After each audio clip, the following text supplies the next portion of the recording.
Thanks for tuning in to the Golden Empire podcast. Make sure to subscribe. All right, here we go. So this is episode 3, and today we have Miguel and Ruben with us. Say what's up, guys. What's up, guys? What's up, Rob, Ruben, Joe, Brett? Yeah, obviously Joe's our co-host. So it's kind of, we're all kind of working together. Ruben, I met at Coca-Cola. He was working in large format, which is all your bigger supermarkets. And then Miguel, I met about the same time, but he was working in what they call small format, which is more your liquor stores and gas stations and all that kind of stuff. So we'll start off with Ruben first. So Ruben, kind of tell us a little bit about yourself, like your experience at Coke, how long you were there. And Okay, I was there for 19 years. Started off as a merchandiser and then went as a relief account manager. And after that, I went to an account manager. so 19 years at Coke. 19 years. What about yourself, Miguel? Well, how long were you at Coke? What were you doing there when you were there? I was with Coke for about 9 years. I started off as a merchandiser. I did about 3 years merchandising the large format, and then I did about a year merchandising the independent accounts such as liquor stores, gas stations, mom and pop markets. And after that, I did the other 4 years as an account manager. 2 years I did in the kind of like the Value Plus area, like the Crenshaw Adams area. I did that for 2 years, so I learned how to sell a lot of 99-cent items, like just more on the value side. Value side, and then kind of like mid LA. Yeah, mid LA. And then the other 2 years I did by the UCLA area. That's where I got the other perspective as far as the more premium products, high-end, health-conscious environment. So I think same like you guys and myself. Like I started off in this industry at Coca-Cola. Started off as a merchandiser as well. Did that for about a year. Then went different companies and then went back to Coca-Cola and was working with VEB, which is their developmental brand, like for their new brands, and that's where I met you too. But it's interesting that we all kind of started from that merchandising side of the business. You started off as a merchandiser too, right? In the bread world, or? Yeah. I started at Sara Lee when I was 18. I moved up and got my own territory eventually. So that's how I kind of got more involved with the whole business, sales and distribution, and how it all works. And I think that's important. So like for us, for Golden Empire, we have a sales team, we have a demo team, we have a merchandising team. And I don't think a lot of people realize the value of merchandising. And it's a really good place to start off in this industry. I think it's in the Coca-Cola world, at least for this market, in the LA market, it's probably like the toughest, like physical job in the industry for this type of industry. I know when I first started, I was just, taking out pallets all day, visiting about 4 or 5 accounts in a day, but I was in each store about 2 hours, just stocking up all the 2 liters, 12 packs, all that stuff. But it's so important, like the merchandising side of it. Like, tell me about it, Ruben, because like you were a salesman at Coca-Cola. Like, how important was it, being a merchandiser, and then when you became a salesman, like how important was the merchandising service for you, like the merchandisers you had underneath you? Well, the merchandisers, it was like they make you or they break you. So when I took over a route, I had to train my merchandisers the way I wanted them to work. This way I won't have any issues with stores, whether it's the 12 packs in the front, 2 liters in the back, the soda aisle, Powerade, water. So I kind of like, I was on hand training with them, like telling them, hey, this is the way I expect the things to be done. And I was just teaching them the way I used to do the merchandising when I was a merchandiser. So Joel's actually our merch manager, and we're working with a few different brands. And it's not the size of Coca-Cola, but the merchandising service is still important. I don't know if you remember when you were a merchandiser trying to merchandise like the smaller items, like at the time probably Powerade and all these things. Like when I was a merchandiser, I really concentrated on making sure I got all the Coke products up. And there was times where I just didn't have enough time to put up the Evian at the time, the Powerade. Did you go through the same stuff when you were merchandising? Oh no, I probably started merchandising way after, your time. But there's probably still smaller items, right? Like, what were some of the, like, because Coke is the one that's a big one. What were some of the other little stuff that you're merchandising? As far as non-sparkling beverages, yeah, I mean, I worked with Powerade, Smart Water, what else? Seco, Honest Tea? Honest Were you Tea. doing Honest Tea at the time? I was doing some Honest Tea, yeah, not too much, but yeah. I mean, it's different. When I started in Yeah, I mean, that was In 20 90 years ago for when me. I started in '99, it was like probably 50 SKUs. Powerade 2 liters, 12 packs. The water, 20 ounces. But now, as it grew, it was like about 200 SKUs with the Honest Tea and all that. Seco, Core Yeah. Power. Core Power. But I mean, like, for instance, obviously, like, as a merchandiser, we had to make sure the 2 liters were done, the 12 packs, all the stuff that the core, right?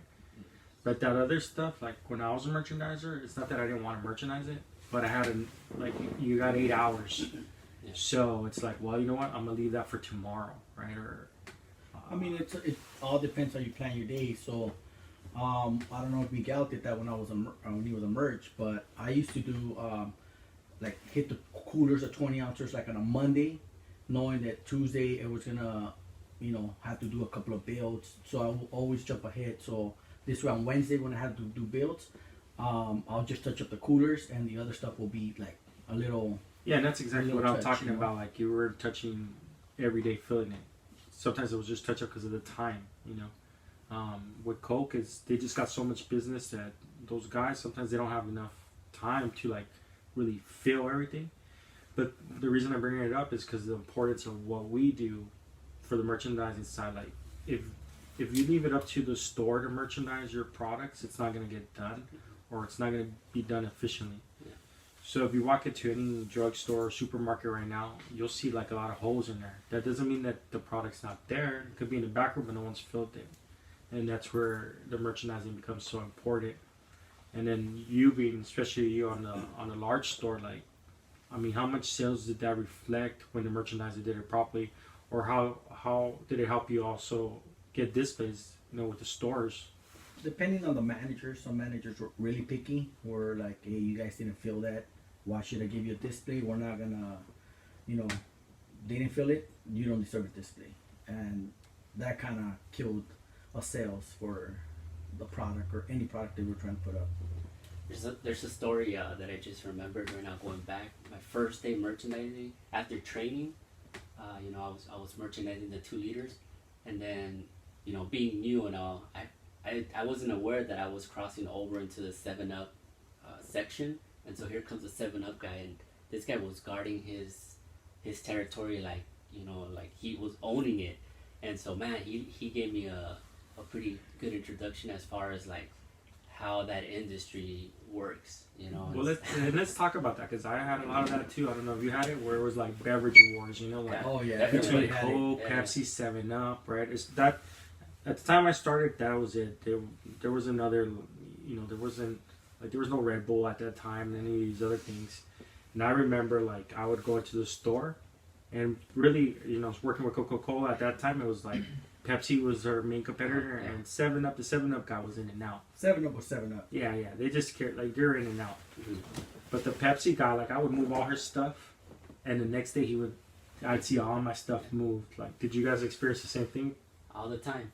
Every day. All the time. That's why this is probably where the merchandising aspect of the industry comes into play. Like if you're not there when you need to be, somebody else is gonna be there for you, basically. And when you're with Coke or Pepsi, and these bigger companies, like, it's noticeable when you're out. They move you because it sells so well. But when you're a smaller brand and they move you, they take away your tag. Like, a lot of times they don't even realize that they moved you. Yeah. No, and I remember at Coca-Cola when I was a merchandiser, that's exactly what they will tell us. If you see a brand that's new, that is not being serviced, you will take the space because we're going to dominate this small territory we have here. And so, I learned the importance again of how merchandising plays a huge role with the brand. So for me too, like just going back to kind of the wars, when I started working for Red Bull, I would go to like 7-Elevens and merchandise and stock it. And I remember at the time, the beer companies had an energy drink called 180. It was like a yellow and blue can. I've never seen it. The one I remember was Piraña. And was that Coke too? That was cool. KMX as well. Oh, I see that. Expired occasion. So I would go into these 7-Elevens and stock up all the Red Bull. And in like the next few days when I went back, the guy from 180, which was the beer company at the time, had taken all my stuff out, and I seen all my stuff on the floor in the back room of the 7-Eleven. I mean, but that's the way it was, you know. Like it's soda wars, really, right? And like I said, back, it's a war. especially back then, like when we started or when I started, it was just really us and Pepsi. Really, like they were pretty much battling for the majority of the space. But we see that now all the time too. And you know what's so when I left Coca-Cola and I went to work for Red Bull. Red Bull was like it wasn't very big at the time, so I would have to go to these Ralphs and I would just stock up space. It was just like 3 facings, and I would push over like the KMX, which was Coca-Cola's, energy drink at the time. And I remember walking into an Albertsons one time, and I moved over the KMX and went from like 3 facings to 4 facings. But if I didn't show up, it was empty because the holding power wasn't too much. And there was this guy from Coca-Cola. He comes up to me. He's like, "Stop touching my shit. Don't move my stuff." And I go, "Listen, man, I'm going to walk out. You could go ahead and move my stuff, but you're going to be in here 2 or 3 hours. I'm only here 5 minutes. I'll come back later and fix it and take my space again." And he wanted to fight me over it. But what was funny about it is that Coca-Cola owned like the store. Like 50% of the store was Coca-Cola. You had a display in every corner, 2 liters, 12 packs, 6 packs, all that stuff. Because, merchandising, you take a lot of pride on what you do on your work. So if you're spending 6 hours in there, it better show that you were spending 6 hours in there. I mean, you want every inch you can get. I mean, that's the way, that was my mentality. Is probably your mentality because you're speaking about it like that. So to me, when I was a merchandiser, my mentality was I try to think like a salesman. And I think that's what got me promoted. So I would think like, how can I get a display? How can I get incremental space? And that's how I ended up, I had that sales mentality. I would have my salesman get more product in there because I would service it and I would talk to the managers. And I actually, a lot of times, had a better relationship with the store managers than my salesmen because we were in there more often. So, like, the value of merchandising, how valuable it can be, Yeah, no, definitely. It's very important. I mean, and especially now, like, working with smaller brands, versus your Coke and Pepsis. If there's not someone going in there fighting for you, representing you, like, who's gonna get that space back? Like, who's gonna get that incremental space? Yeah. These big distributors, they'll send it in, but they're not gonna go in there and get that extra facing or make sure that the store's stocked. Just when you bring in a new brand, I remember walking in there with my POS, my static cleans, stickers for I could tag the cooler with like, "This is my space, don't touch it." That was just me. I'll be so aggressive. I'll just put a little sticker. If it was a Sprite sticker, little sticker with the pricing. Yeah. And, I'll be like, "Hey, I had a sticker there. What happened to my sticker?" And all that matters, and I think Coca-Cola does a real good job with point of sale. Yeah. They have a lot of variety. They even have their own, they can make their own signs and all that stuff. And they were pretty good too at like holiday displays, right? And holiday signage. So, they did a real good job with that. So you guys both worked in, like I said, Coca-Cola, but when I met you guys were different parts. You were doing, like I said, large store, and Miguel was doing small store. So the way I feel about large store and small store when it comes to Coca-Cola, it's 2 different types of selling. It's way different, Robert. But sale Miguel did versus the sale I was doing. Yeah, some of us just do orders, and some of us actually sell. And that's the way they looked at it. No, but this is That's not true. When he was bringing in 23 cases, I was bringing in truckloads. So to be honest with you too, like when I met Ruben, there was a Walmart in like Pico Rivera that he used to handle, and he was bringing in like truckloads every week, like 2 trucks a week. Yeah, on Saturday. I felt like it was a second Coke warehouse. Like that's the way. I mean, I would walk in there and there was like 2-liter pallets throughout the whole aisle. Like, it was insane. I can't believe they let you bring in that much, you know. But I had a good relationship with the managers at that store, so. and well, that's the thing about both of you. Since I both met you, you guys, you know, you have good personalities. You guys had good relationships with the people you guys were working with, the stores. So that's why we always kind of kept in touch. But what I was going to say about the differences in sales, the way I looked at it, and then you guys could chime in or disagree with me or agree. With large store, I feel like you guys were selling more space because everything had to be already pre-approved. Like, you can't bring in a brand new item. Like, it has to be brought in through the buyer and all that stuff. So when it was already in the store, it's because the buyer went in there and talked to the corporate buyer from like Walmart, so it was authorized already. For small store, you were selling like the core items they're gonna take, but you were selling more the newer SKUs. You know, your Zicos, your Honest Teas, your Peach Tea, all that kind of stuff. So it was a different type of sell. Like, you're selling new items versus selling space. That's the way I looked at it. I mean, how did you guys look at it? Like, how did you look at large format versus small format? Yeah, you're right on that aspect. I was selling more of a space than the newer brands on what Miguel sold. So I mean, I had a number to reach that I had to reach because you know, space on shelf is different compared to a smaller store.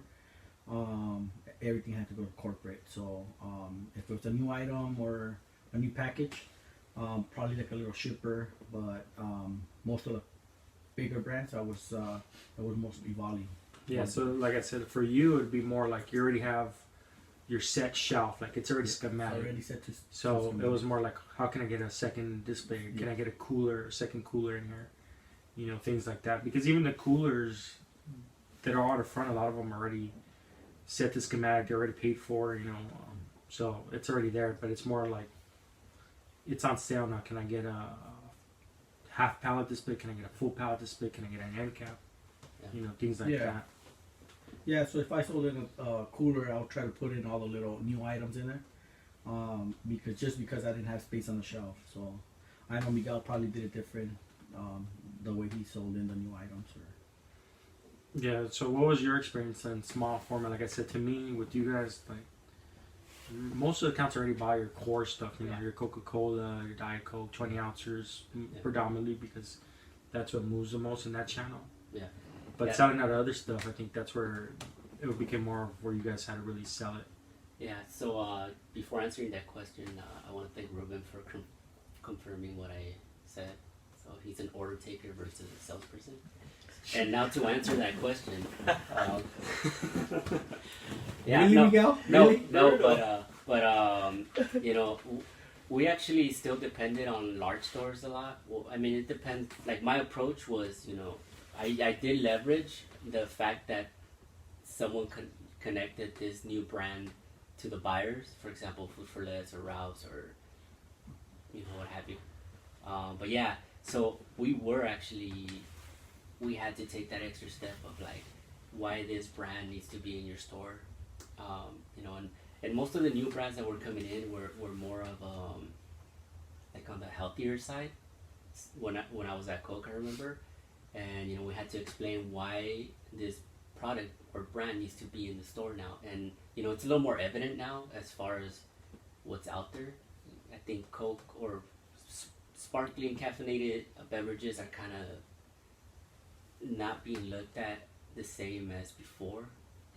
You know, people are looking more for, like, something more natural, no more, you know, healthy. I mean, like, Coke is still like the #1 seller, right? Like, it's still the number That's one. always going to be the #1 seller. Well, I don't know about always, but at least probably our lifetime, right? Yeah. If it's gonna pass, something else is gonna pass it up. It's gonna be a while from now because people are so used to drinking Coke. There's like nostalgia with it. You know, it's not just about the soda, but the brand name and just kind of like always having it at parties or whatever, so everybody kind of knows it. But I feel like working at Coca-Cola for me was like a great experience. It's a good place to learn a lot. Just because you get exposed to so much and you learn so many different parts of the business that, you know, now we apply. But you guys were both order takers. I mean, Somewhat. I can agree with that I to a mean- certain extent. But definitely coming into Golden Empire, it's a whole new perspective. so, You know? It was hard for but me. not to knock Coke or anything like that, because there's good salesmen and good managers and good There's good people at there. good people at every level there. And there's people that would succeed in any job, any industry, just because of who they are. But you guys were like, you're selling something that's known, so you still gotta sell it, but it's different. Now with us, you guys have been working with us for a little bit now. Miguel, tell us about your experience when you first started working with us. So at first,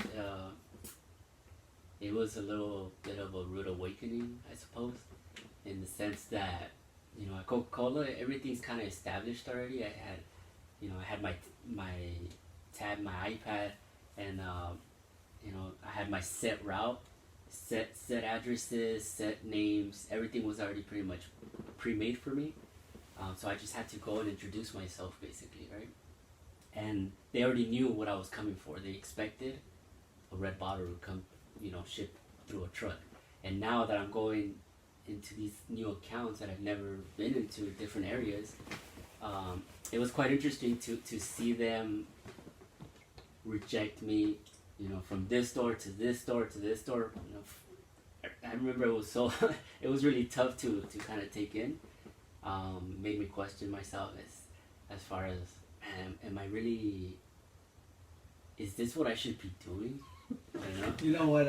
I did the same thing, going into probably 20 stores in one day, and everybody telling me no, and it just adds up to, at the end of the week, I'm calling Robert like, "Hey, dude, it's not working."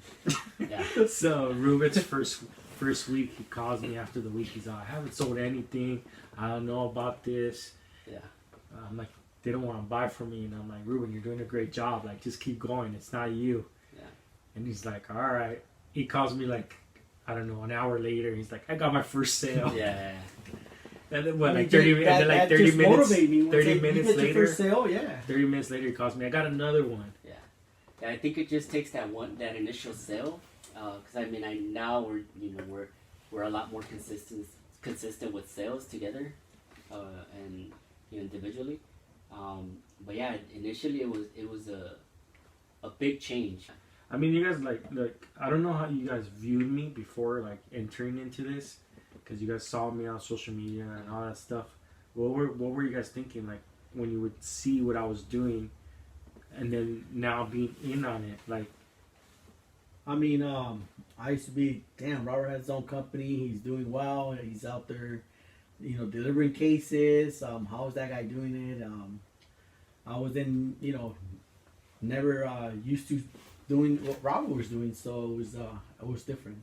It's different. So To me, seeing you on social media, Facebook, Instagram, stories, the posts, it was it was intriguing, but at the same time confusing as far as like, what is Robert doing? Like he's doing this, and then he's doing that other thing, and then something somewhat unrelated to it.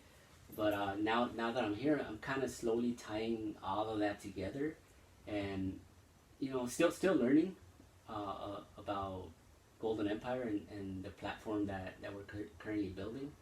But yeah, initially I was like, wow, I don't know what he's doing, but it seems like he's doing something. And yeah, I mean, it's definitely interesting. Having a lot of fun here. Definitely learning a lot from the rejection. But I think that makes us stronger, makes us stronger as a company. And yeah. I mean, it is kind of like that. So when you start something, because it was just me when I started it, I was kind of doing everything. Mm-hmm. So it could look confusing to someone, but as we start getting more people, everybody kind of has their defined roles, Yeah. and then it's not that complicated because it's like, okay, here's what I do. Mm-hmm. So it's like, okay, I know what I'm doing.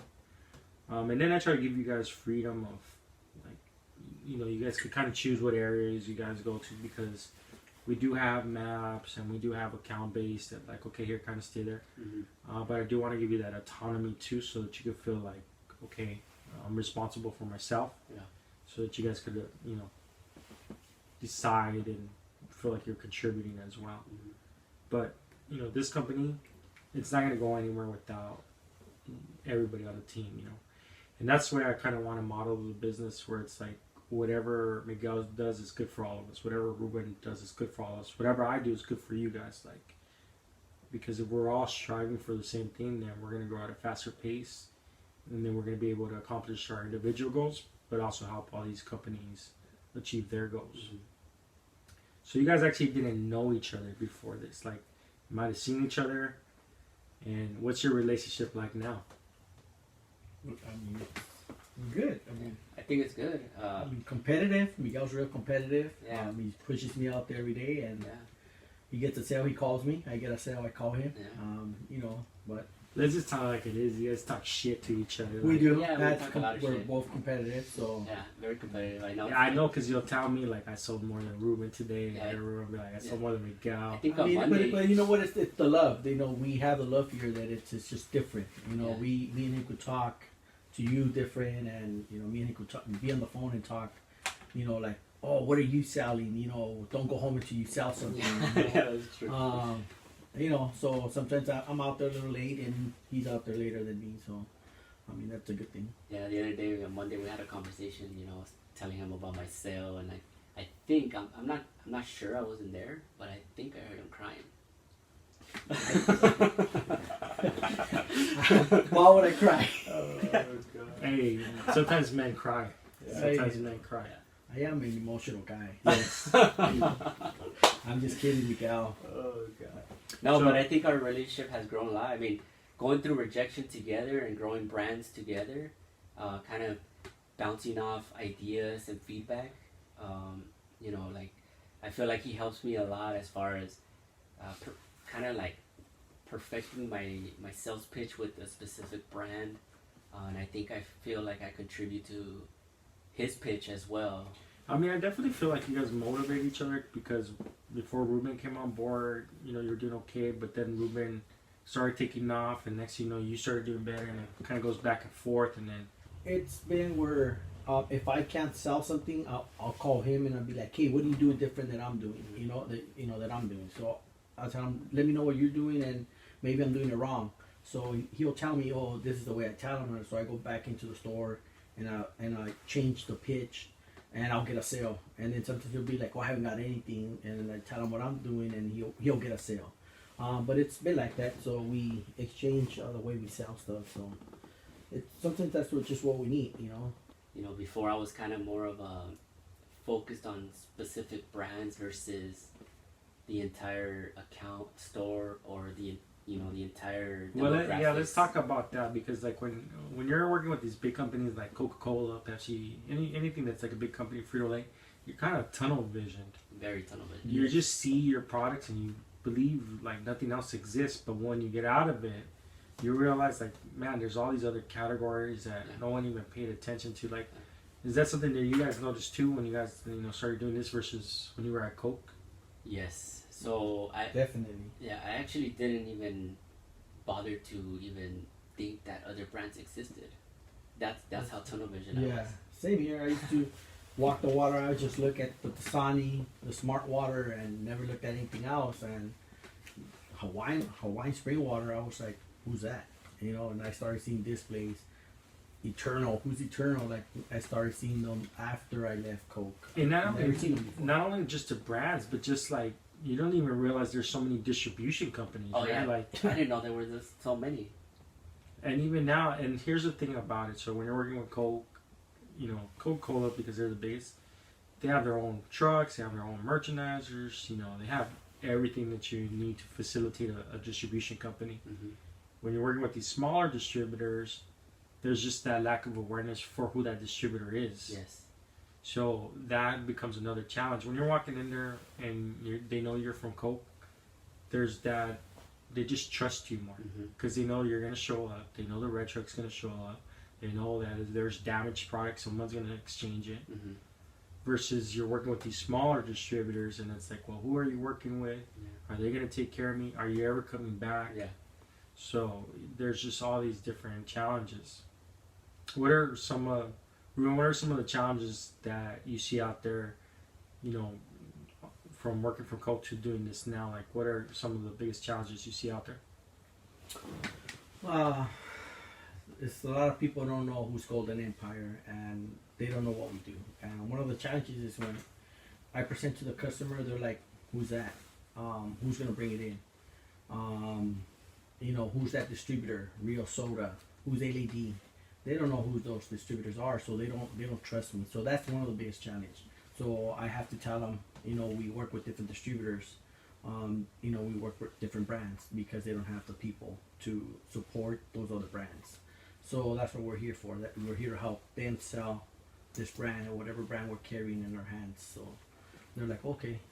So LA, our biggest concentration right now is LA and Orange County, and it's a really huge market. There's like over 100,000 accounts that are viable for some of these brands, and so we've just started in 2015. So there's some accounts that know us, but there's a lot that just don't know who we are, and it goes the same thing for the distributors. There's some accounts that have really good relationships with Real Soda. There's accounts that have really good relationships with LED, but then there's other ones that have really good relationships with Classic.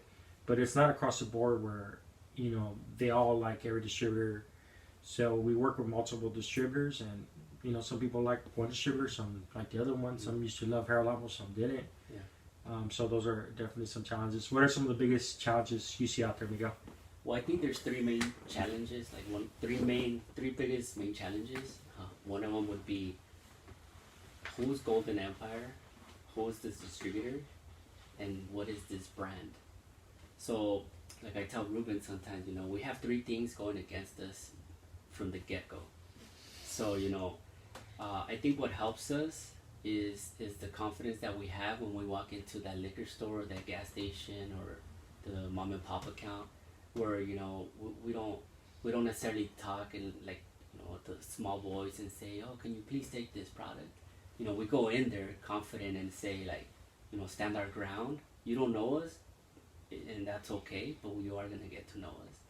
And I think that's what helps. I tell everybody when I walk into the account, I'm Ruben with Golden Empire, and I make sure that I tell them Golden Empire when I get there because they're gonna know the name, and I want them to remember who's Golden Empire. Because when we walk into the next time, they're gonna be like, "Oh, you were here. You're from Golden Empire. Oh, your other counterpart was here. You're from Golden Empire." So I make sure that when I go in there, I'm saying Golden Empire at least a couple of times. This way, it ingrates in their head. And that's the whole thing about it. And I was out there with Miguel today, and we were visiting accounts, and like I told him, it's really all relationship built. The more they see us, the more they know about us, the more they're likely they're going to buy as we continue to grow. Last year we saw between the whole team 14,000 visits, in 2019. And we'll see more this year. Every year we're growing, so the awareness of who we are is going to continue to grow. And then the brands, the brands are going to come and go, and we're going to get new brands, and some are going to leave. It's just the nature of the business. But as long as we're growing and we're in these accounts on a regular basis, there's going to be that built-in trust. Like, yeah, you guys took care of me. I get most of the sales that I get are based upon relationships, just because I've been there so many times and built that trust in them. Like, he's going to keep his word. He's going to come back. He's going to take care of any damages, anything like that.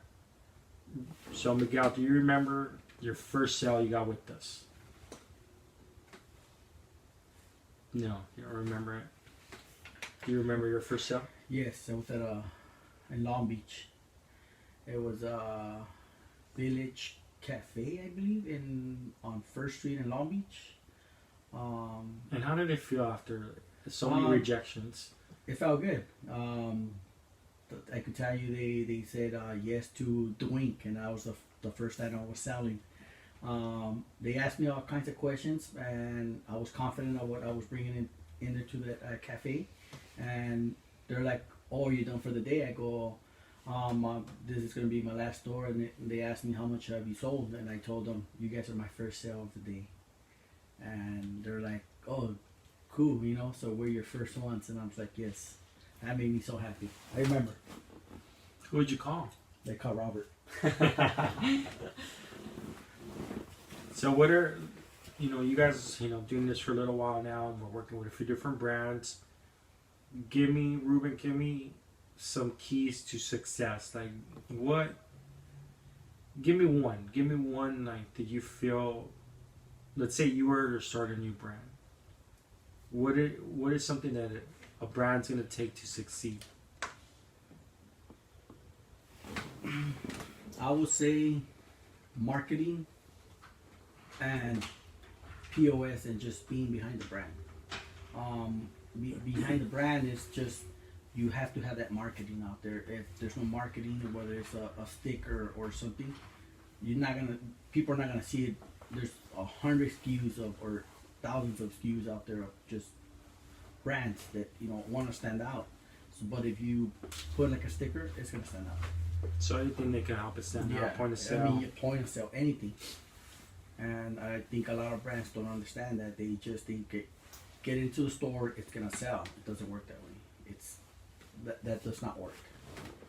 All right, Miguel, what is something that would help a brand? Like, if you were creating your own brand, or you were helping another brand, what are some of the things you would tell them so they could succeed? I think primarily before creating a brand, I think we need to figure out if there's a problem, because the idea is to solve a problem. So when you find a solution to the specific problem, such as a hangover, I think I think that brand will thrive.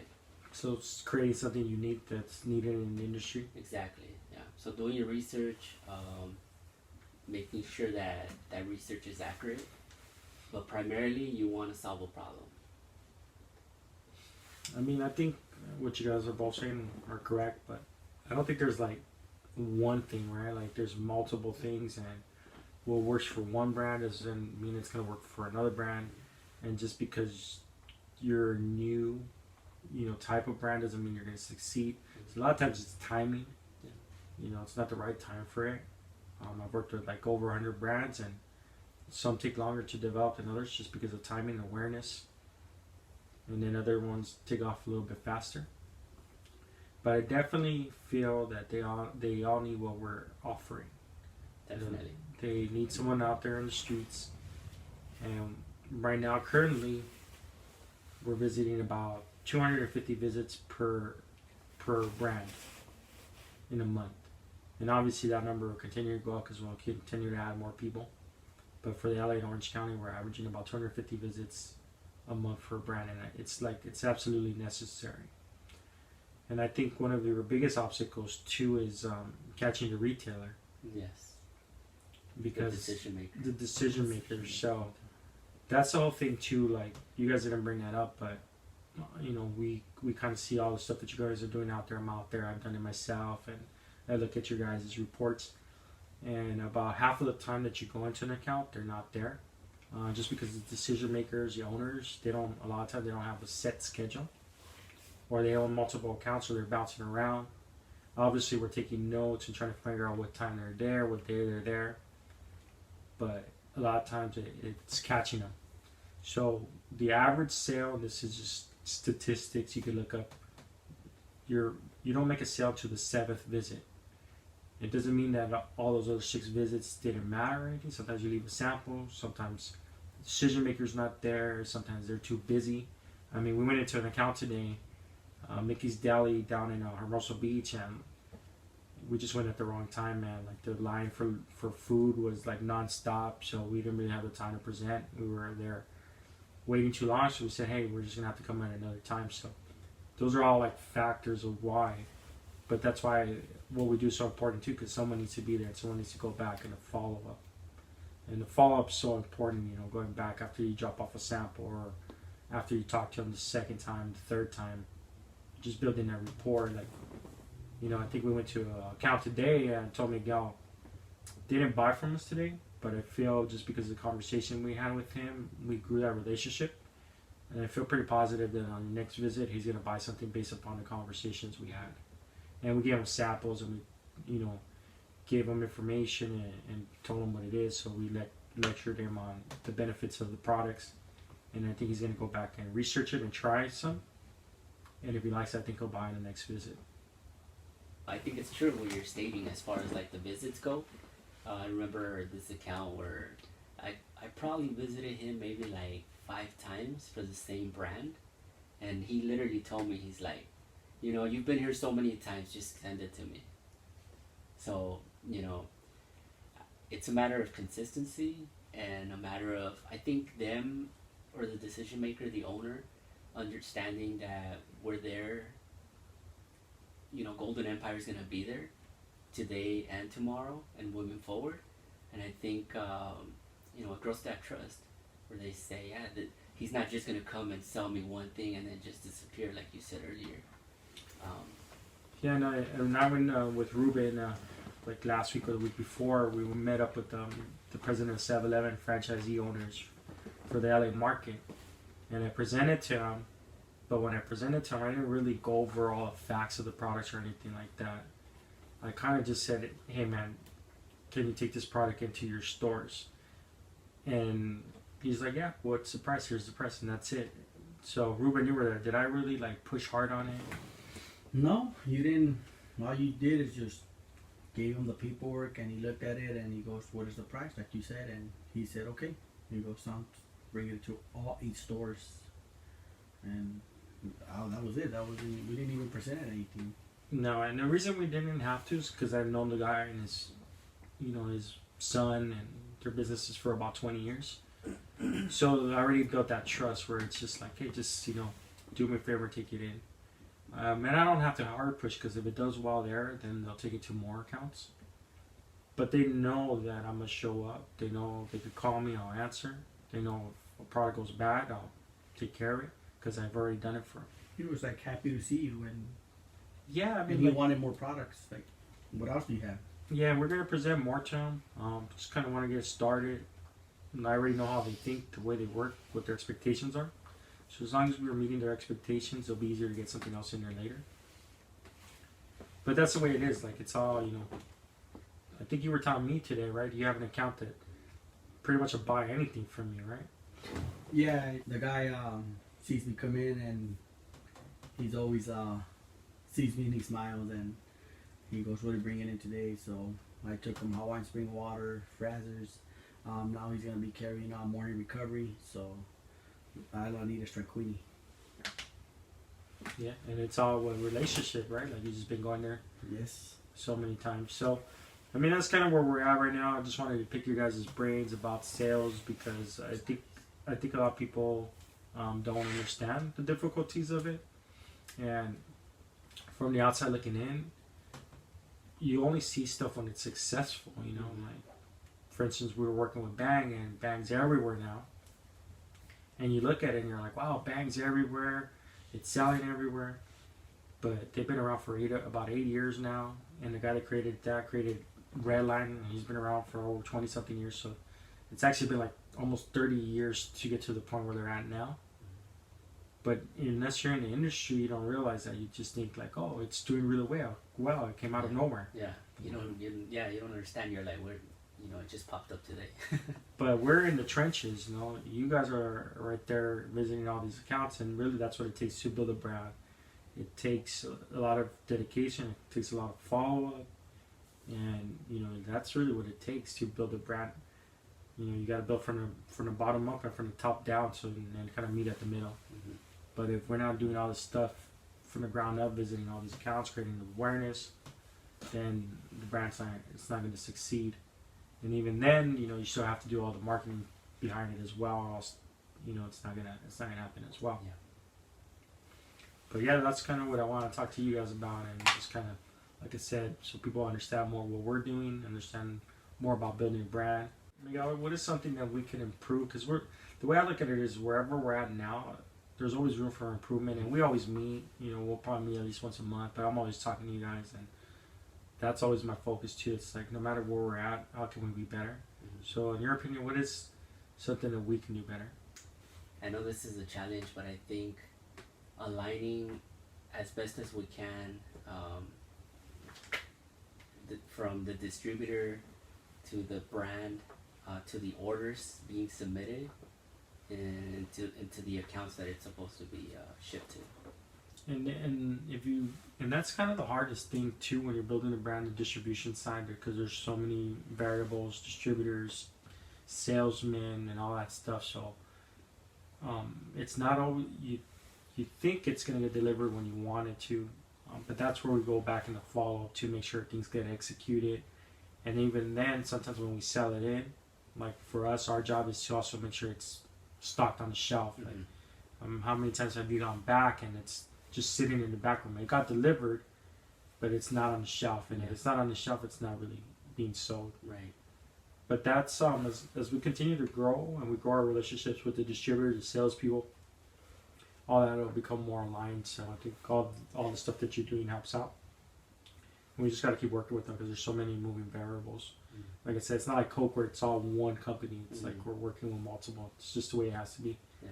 When you're not working with a big company, and it creates those challenges. Yes. Right now we're working with different tracking systems, and again, like you said, Coca-Cola has one tracking system that's everybody can pretty much. Yeah, look and into. I mean, and we're working with, like you said, multiple distributors. So Yeah. each distributor works differently. The way you submit the orders, the way it gets delivered, their delivery routes would stay there, their minimum quantity orders, all that stuff. So there's a lot of little variables that we have to work with. But as we continue to grow and build that relationship, we'll get better at that. Ruben, what do you think that we could do better to just kind of help out our brand partners and just be a better overall company? I mean, it's like you said, we're growing, so we're always gonna have change. I mean, change it's always gonna happen. The minute we change distributors, we have to adjust. But change-wise, I think we're working good as a company, as Golden Empire is moving forward. I think we're doing good.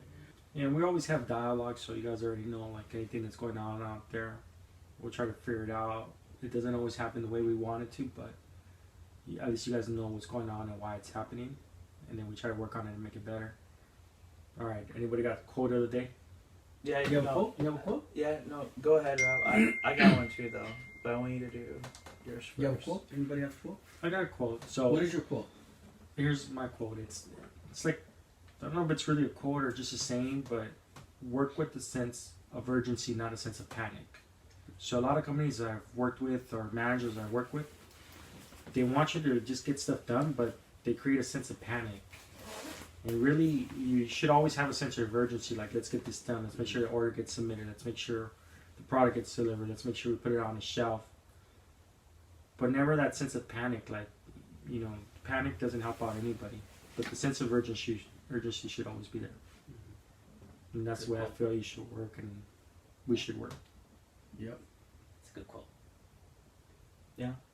Yeah. If you think you're right, you're right. If you think you're wrong, you're still right. Yeah.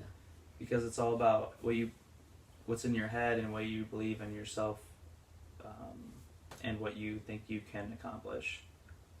You are your own barrier, So do what you love what you do. Okay. Okay, guys? Yeah. If you can or can't, you're both right. Yeah. So it That's my depends. quote. I like it. Well, we talked about this with Miguel today, and I had everybody kind of write their quotes, and we went one-on-one with not quotes, sorry, his goals. And then eventually I'll go over with you as your goals, just me and you, just what you guys wrote down. I But wondered what you were gonna do with those. but like what I I was wondering, dude. I thought they were just no. down here or something. So like I told Miguel, like it's important. Like how can I expect you guys to care if I don't care about you guys, right? So I have to care about you guys and what you guys want. But at the end of the day, those goals are what you really should be striving for. Whether you're working for a Golden Empire or you're working anywhere else, or you start your own business, anything like that. Those are the reasons you're really working. You're not working for me. So any boss that I ever had, I would always tell him like, yeah, you're my boss. I'm gonna listen to you, as long as it makes sense and you don't disrespect me. But at the end of the day, I'm working for myself. I'm a reflection of me. The work that I put out is a reflection of me. It's not a reflection of you. It's a reflection of me. So when you're out there and you're working and you want to go home early, or you just don't feel like doing it, you got to reflect back on those goals and be like, this is why I'm doing it. Right, Ruben? Yes, sir. So Yeah, Awesome. That pretty much wraps it up, I believe. It's episode 3.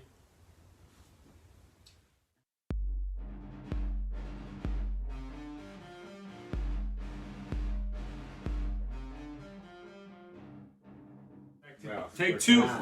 Take 2. That was the warm up. Oh, we forgot to Nunca me record. van a invitar otra Where's vez. that- Like, where's that shot? Wait, we forgot to. You forgot. I was you just forgot imagining hit- myself with a drink already in my hand. You forgot to hit record. That. That will be the reward. What was the question? It was about connections. So Ruben, I know you have a good relationship with a few accounts, and you've been able to succeed and get multiple brands in there. You know, how did that happen? So I just, built a relationship with him. When I went into the try to sell him Frazzers, and then after that, he was open for new innovations and new products that we were bringing in. So he started buying from me, and every time he sees me, he just smiles and says hi. So it's built pretty much a relationship, Yes. just the consistency of going in there. Yeah, And that's pretty much what it's going to take for And for all our I clients do and follow-ups brands. with and, them. So and then, like I said, that's what it's going to take. That follow up, the consistency, and that's why I think they buy from you, because they know like there's a trust factor Yeah. there that you're showing up, and it's not your first time, and you're going to keep going, and Yeah. you answer their questions. So I think that if you keep doing that, you're going to be successful. yeah. Any other comments? That was it, guys. That was better? I'm just trying to help you Okay. guys, alright? I don't want them to be like, oh, Golden Empire puts their business out there. And Thanks for listening. Make sure to hit that subscribe button and follow us on Instagram.